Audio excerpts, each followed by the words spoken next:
একটা খুব ভালো খবর আছে তোমাদের জন্য। কি জানো? বলি তাহলে। আমার একটা ছবি ভাইরাল হয়েছে। থ্যাংক ইউ সবাইকে, থ্যাংক ইউ সো মাচ।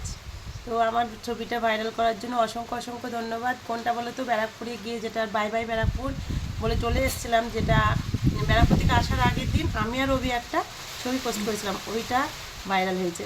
তো এই আমার পেজে প্রথমে একটা ছবি ভাইরাল হলো, তার জন্য অসংখ্য অসংখ্য ধন্যবাদ বন্ধুরা। সবটাই তোমাদের জন্য, সব কিছুই তোমাদের জন্য। তোমরা ছাড়া আমরা বৃথা। তো অসংখ্য অসংখ্য প্রণাম তোমাদেরকে। আর যারা ছোটো আছো তাদেরকে অনেক লাভ ইউ। চলো টাটা। আর এখন বানাবো আমি রিল। তো বৃষ্টি পড়ছে, দেখাচ্ছি তোমাদের, দেখো। এই যে, মনে হচ্ছে না তো বৃষ্টি পড়ছে, কিন্তু ভিডিও বানাতে পারবো না। তোমাদের হাতে রিকোয়েস্ট নাচের ভিডিও বানাতে। চলো।